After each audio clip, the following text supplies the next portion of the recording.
Hello and welcome to The Conversation.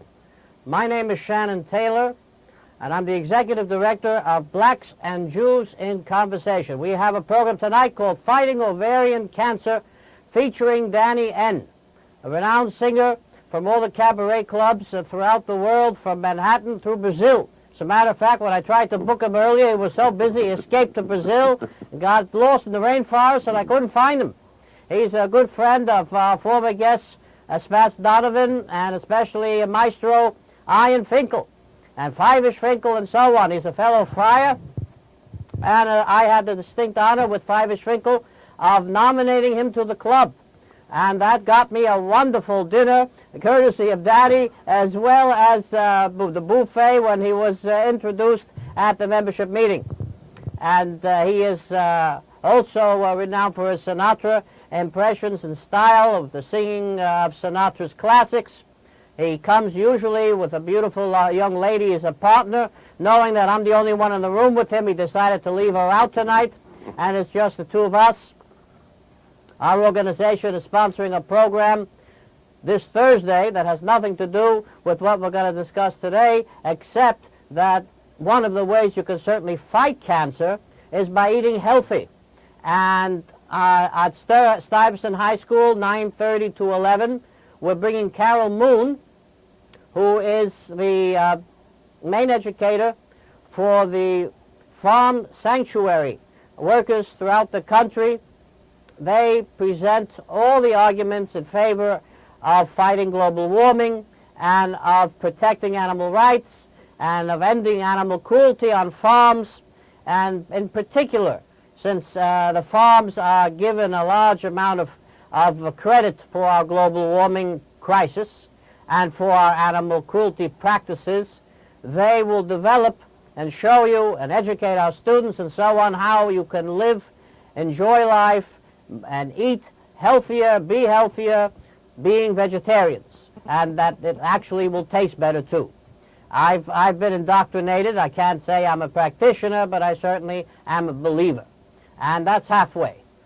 So those of you who are able to come to Stuyvesant this Thursday, and certainly go join Farm Sanctuary, and come and join the bandwagon against global warming and fight ovarian cancer. The Friars Club this Thursday night, courtesy of Danny N., is having a bravura, vaudeville-style series of performers who include, of course, the guests we've mentioned. Danny will be doing a Brazilian-style series of performances. He apparently got some benefit from going to Brazil besides escaping me. And there will be all kinds of the type of performance that you don't see in the ordinary reggae club or comedy club that we've been carousing lately. And with that, I'm going to introduce Danny. And he started, unbelievably enough, in the garment industry and the haberdasher industry. And that's why he's dressed so much better than I am. And maybe he'll donate some clothing to the poor host of this show so that I can dress as Natalie as he. Danny, take it away. Well, Shannon, it's always nice to be here. I mean, I know we planned this a while ago, and I'm actually thrilled that I'm able to come tonight and do this show, especially when we have this ovarian cancer concert coming up at the Friars Club. We have a great, tremendous entertainment schedule for that night, and a lot of performers are coming, and a lot of celebrities are attending. And I think that this show will prove out to be one of the better events in the city in the in the next few months. It's really going to be a great show. Ian Finkel is conducting, and the band and the performers that are coming are just going to be, I mean, we've been rehearsing this whole week. Matter of fact, I just got back from rehearsal, and Wendy's in town, and she's ready to go, and her career is jumping over to the pop end of the business, and she's going to be leaving for California soon, but we anticipate a great show, and the event is sold out at this point. So I'm really pleased with the results we've had so far. Well, it's sold out because my wife and I are coming. This is outrageous here that all these benefits are tumbling, and I'm actually spending money, and money I don't have, and cancer, thank God, I don't have either. But I understand that your wife passed away from this cancer. That's correct. Approximately 2.5 years ago, my wife did pass from ovarian cancer, and she contracted that in December of '96 at the Mayo Clinic. Actually, she was diagnosed. So it's been it's just a terrible, terrible disease. It's a very lethal cancer in women's cancers. It's not the leading cancer of women's cancers, but it is the most lethal. Survival rate in women who get ovarian cancer, most of women, or 80%, are diagnosed in late stage, stage 3 or 4, and the survival rate for 5 years is about 15%. In addition to that, there's no real screening for ovarian cancer. So naturally, most women, they get it in late stage, the late part of the disease. My wife, Rita, survived through the graces of Sloan Kettering because of what they can do about managing the disease for a while, and through going into certain types of remissions, was able to survive almost 8 years. She contracted it when she was in her early 40s, but she didn't quite make 8 years. Her quality of life was good up until the last 3 months. But then again, this is a devastating thing, not only for the person who has it, but for the entire family. So I've made a concerted effort to actually, and a goal.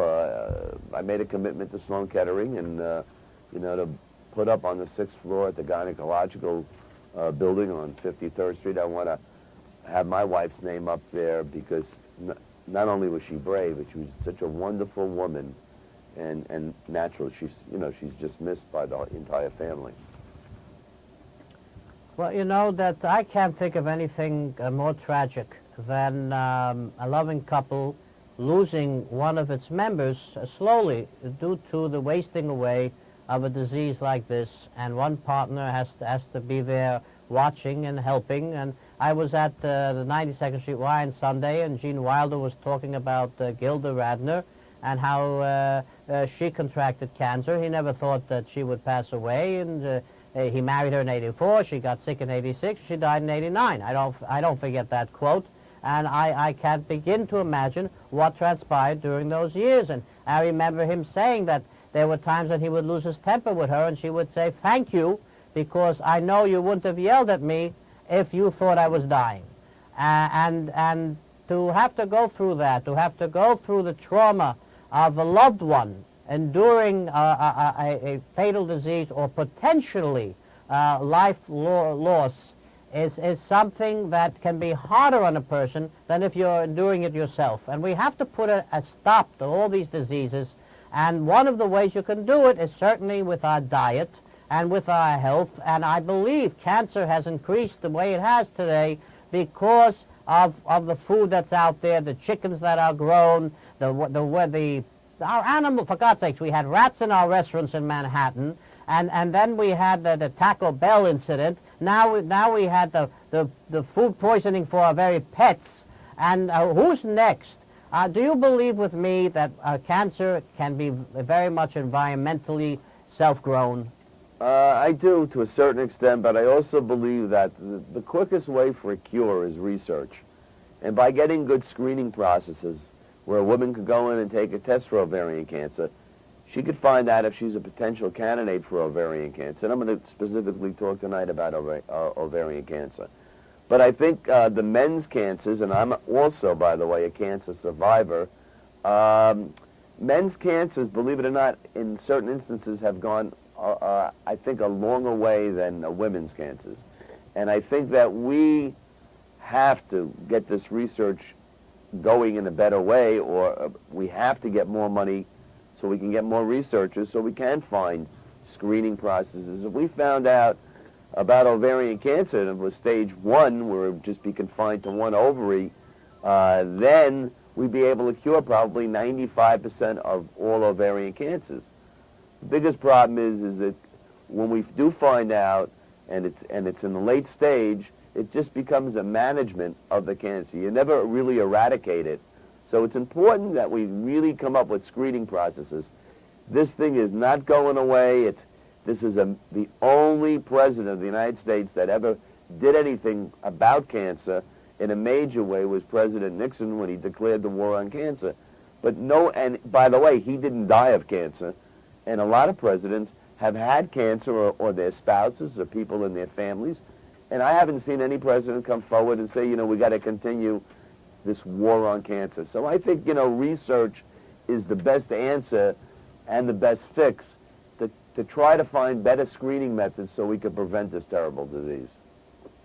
I would agree, but I would avoid animal research. I believe a lot of the research involving animals is counterproductive, repetitive, unnecessary, unnecessarily cruel, and it's not going anywhere. And it's time that we do research that is actually going to lead to something, and we put the money to something that is going to produce results.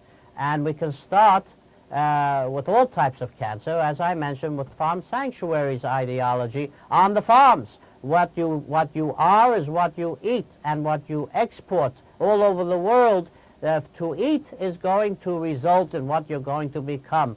And all these large companies like Monsanto with their suicide seeds that you cannot regrow again, and these people who are desperate all over the world just to get basic crops and basic soil that will grow the crops, are being terrorized in a way that is going to result in a desperate starvation that is going to have short-term results in eating and long-term results in cancer. Now, I want to turn away from this Well, that's a good point there for a second, because when I was down in Brazil and I'm looking at the people down there, people seem to be more fit in Brazil than they are in the United States, in the respect that people really take care of their body better, and they do eat better, I think. And because here you don't have the obesity factor that you have here in the States that we've been going through, and it's been talked about in the papers and been on television. And I think the people in Brazil do a better job of managing their bodies than we do here in the United States. My friend down there, who's a trainer, and by the way, I wanted to say hello to a couple of friends. Tonight you got, by the way, Shannon, an international audience that I know of from Brazil. I have a doctor friend of mine, Eduardo Lins, and his wife Denise, and their daughter Gabriella.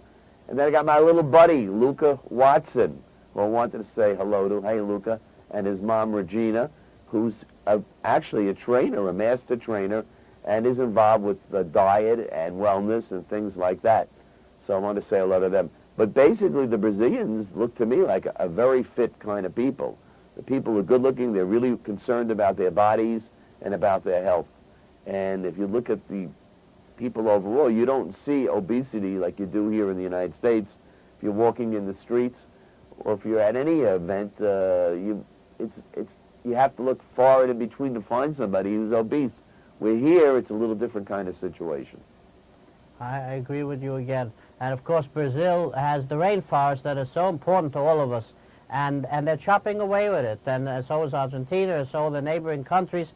And they don't realize the wealth of resources they have. We have so many species we haven't found, and the ones we have found have provided invaluable medical research tools and medical assistance. And just the colored frogs from South America, the poisonous frogs, can treat for poison, can treat for pain. All these tiny little things can help so much. And every week we're finding new curatives and new preventatives and new fix-its from all the things in these rainforests, not to mention the air we breathe is dependent on the rainforest, and they just chop it, and sizes of areas comparable to states are disappearing under our noses, and has nothing to do with the Kyoto Treaty or whatever they call that nonsense. It has nothing to do with treaties that are at the expense of the United States and will not be enforced. It has to do with a mindset, and this idiotic Chavez, this Napoleon, this Mussolini of South America, who owns his own oil company and privatizes everybody else's property. He's not the answer. He's part of the problem. We have to make sure that the international companies clean up their poisonous, toxic wastes that are spreading cancer all over the place, especially among the Indian population. And now we can turn to the matter at hand, which is, of course, entertainment, and somewhat lighter fare, and more engaging. And certainly, I've enjoyed personally seeing you at the various clubs and hearing you perform with Wendy and solo and with Ian. I prefer Ian on the xylophone. He's a wonderful conductor, but I want to see the most matchless musician as a percussionist. Forgive me, Ian. And Elliot on the piano, and of course Cheryl Ann as Sophie Tucker. And before I have you explain the entire combo, I want to just give you a cute Sophie Tucker story. And that's when she was supposedly in this nursing home, and she was old, and she had been reduced to the object of senility. We like to reduce the old too. And some performers came by and were regaling her with their stories of when they used to perform at the time she was a headliner. And they were earning only $500 a week. They said, but you were earning $7,500, and they looked at her. She looked so pitiful. They figured she doesn't even listen to her. She doesn't even hear what they're saying. And when they said that you were earning $7,500, she bounced up from her chair and she said $10,000. And that was the kind of performer that came out of vaudeville and that made the movies and made television possible. And what kind of show are we going to hear at the Friars that is going to make us forget cancer and relive these glory days? Okay, basically the show starts off with Ian Finkel doing a opening 3 numbers on his xylophone. And then what happens is Cheryl's coming on as Sophie Tucker, going to do about 5 or 6 minutes. And by the way, I met Sophie Tucker when I was a little boy, and I remember that at the Copacabana. And then we have Spats Donovan coming on doing, and basically what the whole idea is that being that we're at the Friars Club, Spats is doing impersonations of former, of people, friars that have passed away, and doing a medley of songs. And what he's doing in this part of the show is really what we're doing is to remember old friars and former friars that are no longer here. Then it's up to me to do my part of the show, and I got a pretty nice run, and then Wendy joins me on stage, and we finish out with a Sinatra medley, and it's going to be a great show. I mean, I'm really excited. I know Wendy's excited. Well, everybody's excited. So, I mean, it's going to be a pretty well-choreographed show. And what is the Brazilian influence? What about Brazilian music and Brazilian dance? Well, as far as the Brazilian music, when I was down in Brazil, I mean, I'm really interested in the music of Antonio Carlos Jobim, and I just love those bossa novas. You know, Brazilian music is so different than other forms, really, of Latin music, because Latin music is really not Brazilian music. I think Brazilian music, it's in its own category, and Jobim is absolutely great writer and lyricist, and I'm doing a whole medley on Jobim, and basically I was influenced by my friends down there. I did work with one of the bands down in Brazil. He's a drummer who has a band, Giba Favory, and we started working on some, Jobim stuff, and if I ever go back to Brazil, I really would like to do an album right down there and finish it. Ian Finkel put together some brand new arrangements that I use in my act when we go on the road, and basically it's strictly Jobim, music and lyrics. So I mean, it's going to be a really nice little tribute to Jobim. And tell me about your own background. What inspired you to leave the commercial industry and to come into the entertainment field, and at what stage of your life did you do that? Okay, basically I was in graduated college. Before then I was a trumpet player. I went to the Juilliard School of Music. After being in the apparel business, I was in the family business. I decided to go out on my own, and I bought a sports franchise, and I was in ice hockey. And I stuck with that for about 8 or 9 years, sold my franchise, and then joined a company that was a sports and entertainment company that had not only hockey teams, they had hockey, baseball teams, and they had 2 entertainment venues, and I became executive director of that. So I was doing a little of everything. We were hiring acts just the way I get hired. We were hiring acts ourselves. And we had to fill up the arenas and bring in talent and bring in audiences. And plus we had the sports end of it, which was very, very extremely lucrative business for us. So basically I was in the other end of the entertainment business, and then when my wife passed away, I did the first benefit for my wife, on behalf of my wife, for Sloan Kettering, and I did it really first class, major orchestra, the whole 9 yards, charted out, charts made, everything. And this was about a year, well, it's a little more than a year and a half ago, but I liked it so much I decided to go into show business. Why not? I was really just about retired at that point. Why not just go out, still young enough to do it, go out and enjoy myself and live my dream. I did sing in college. I sang in a lounge, played trumpet. Why not go out and do this? What do I have to lose? And that's exactly where I am now. I'm coming on about a year and a half in the business, and I've been getting a lot of bookings. I have an agent. I have an entertainment company that signed me, and I'm really thoroughly enjoying it. I belong to the Friars Club and have a lot of friends that are celebrities. And in the past, one of my best and closest friends was Pat Henry, who was the opening act for Frank Sinatra for 21 years. Even though he was much older than me, we were best friends for a long time. And I did have the pleasure of meeting Frank Sinatra many times. And his best friend, Julie Rizzo, was also a close personal friend of mine. I was like a kid to these guys. But you know what? You grow up in this, in New York City. I enjoyed it. I enjoyed being with them. And I decided, look, I love the business. I love getting up there. I love the rush you get when you're in front of an audience. Why not do it? And that's what I'm doing. I'm living my dream right now. I'll give you a dream. I've had plenty of audiences. I was a musician all my life, and then I tried stand-up comedy. And when you're a musician, they applaud. When you're a stand-up comic, you take your chances. I remember Frank Sinatra at Atlantic City and the outside auditorium, and Freddie Roman, of course, the dean of the Friars, Dean, was the opening act. And he came out and he said, "I haven't yet met Frank Sinatra." He hasn't decided yet whether to shake my hand or not. And that sort of banter. And what was Pat Henry's relationship with Frank Sinatra? Interesting enough, Pat was pretty close. And I met Pat through, I met Frank Sinatra naturally through Pat and another guy, Dennis Stein. But Pat was a little closer, but I'll give you a great story. My wife, when I got married, we moved to Dallas, Texas. I sold my company to a conglomerate, and their headquarters were in Dallas. So we moved out to Dallas right after I got married. And about 6 months later, Frank Sinatra was doing a tour. I think it was produced by Jerry Weintraub. And Pat Henry flew in, and I picked him up at the airport. I said, "Pat, how come you didn't come in on the plane with Frank?" Because Frank always had his own personal jet.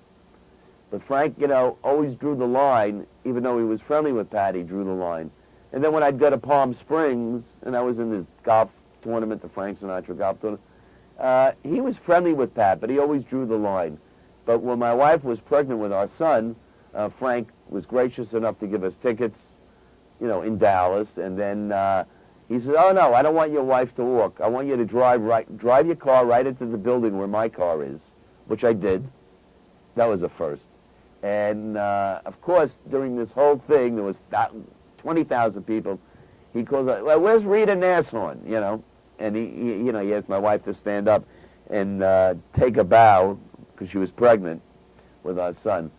But, Frank was a real nice guy, but was he very, very close with Pat Henry? I would say no. I would say he was close, but he kept the line drawn. He was much closer with Jilly. Jilly was the person, I would say, that was the closest one to Frank Sinatra.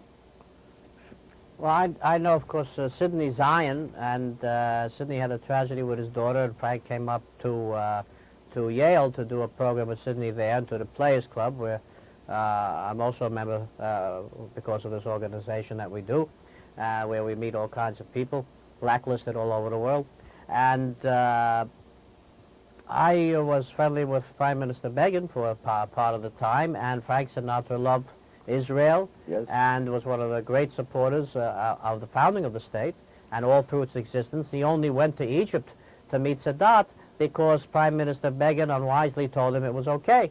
And whenever Beckett would come into the city in New York, and he would go to the Waldorf, where Sinatra always had the same suite, they would try and get adjacent suites, and they would meet up all the time. And that was the thing I liked best about Sinatra, was his fondness for Jews and for Israel. And apart from that, I would like to think that his legacy in music will never disappear. Even those who don't like him think that he has created a genre in music that those such as yourself will perpetuate. Friends of mine like Harry Hoffman will impersonate Sinatra, but realize that it's better if they sing it in their own voice than try and impersonate Sinatra's voice. What do you think about that? Well, I think that's true. I think, you have a lot of tribute shows. I've been out, I've seen the Rat Pack show, and I've gone around, and I did my homework before I even went into this thing. And basically what I like to do is just do I sing for myself, and I do myself. I don't impersonate Frank Sinatra. But, you can't avoid doing the great American classics. You can't avoid doing the A songs. And what did Frank Sinatra have? Nothing but A songs. I don't think he had a bad song in his whole repertoire. So basically, I really try to do, my own stuff as far as, and I'm not really for just doing these tribute shows. I think performers get labeled, and I don't think anybody who wants any kind of a career, would want to just be labeled as a Frank Sinatra wannabe. And, I think everybody, especially performers, have to do their own thing, come up with new songs, new kinds of music. I'm doing Brazilian, I'm doing Latin, I'm doing new songs, written by new writers, and also doing the A songs that Sinatra did. But just a combination of everything, I think, is important. But to go out and just try to be a Frank Sinatra, there was only one Frank Sinatra, and there'll never be another one. Thank you very much. We have about a minute left. I give you credit so much for encouraging Spats Donovan. I think he's a terrific talent, and of course he did one of the first tributes to Frank Sinatra in the downtown, and the Rat Pack shows that we know came after him, and he stimulated that interest. I think he could impersonate almost anybody in song and dance, and especially comedy. And I give you credit for gathering all these people for the Friars, and for tolerating the Friars, which is a lot that can be asked of anybody and all their doings. And tell me one more thing in the last seconds that we have. What is the most immediate thing you want to do next? Well, the next thing I'm planning on doing is, basically I'm going to be going on tour, hopefully, and I'm finishing my album, which is actually finished, and it should be coming out in the next 60 days. So that's going to be released. And take it easy. And I can't wait for the weather to change so I could play a little golf, and hopefully maybe make it down to Brazil to see my little friend Luca Watson, who's like my little protege. And I just love this kid. And but basically, I'm really looking to promote my album, and I will be doing some gigs out of state and down in Florida and Arizona. So I should be pretty busy. I'm going to Italy in June, the end of June. I'll be there for 2 weeks. So I'm looking forward to a nice summer, and I'm looking for a little golf and hanging out with my friends and being at the Friars Club, just hanging out and having a good time. Thank you. Enjoying it. Thank you. Okay.